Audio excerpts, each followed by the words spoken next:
సభ్యులు గతంలో ఉన్నారో వాళ్ళు కంటిన్యూ అవుతారు. ఒకవేళ ప్రమాదవశాత్తు వాళ్ళు ఎవరు చనిపోయినా వాళ్ళ వారసులు రాదు.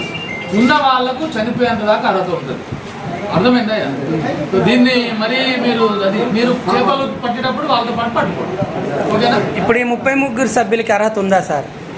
ఇది చట్టబద్ధంగా అర్హత పొంది గతంలో ఉన్న ఏడీ గారి ద్వారా వీళ్ళు అర్హత పొంది సర్టిఫికెట్ తీసుకొని సభ్యులుగా జాయిన్ అయ్యారు.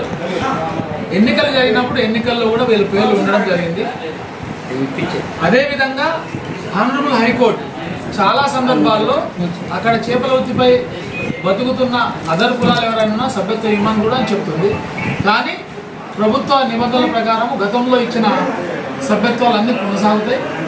తర్వాత ఇప్పుడు కొత్తగా ఎవరికి వేరే కులాలకు చేయడానికి వీలుపడదు. ఓన్లీ ముదాయి బెసాలకే ప్రభుత్వం అనుమతులు ఉంది కాబట్టి చేస్తుంది. గతంలో పాత సభ్యులు ఎవరున్నా కొనసాగుతుంది చచ్చిపోయారు దాకా.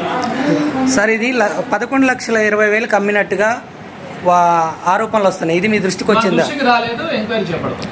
అలా అమ్మితే ఏమన్నా చర్యలు ఉంటాయా? ఓన్లీ గ్రామస్తులు చర్యలు తీసుకుంటాం. అని లోకారం మాజీ సంఘ ప్రెసిడెంట్ ఇతని కాలంలోనే అధ్యక్షుడు ఉన్న కాలంలో అప్పుడు ఈ జిల్లాలో ఉన్న అధికారి వీళ్ళు కోర్టుకు పోవడం ద్వారా సంఘం కూడా తీర్మానం చేసింది సభ్యత ఇవ్వడానికి. అంతేకాదు వీళ్ళు చట్టబద్ధంగా సంఘంలో చేరిన సభ్యులు కాబట్టి వాళ్ళకి అర్హత ఉంది. ఓకే.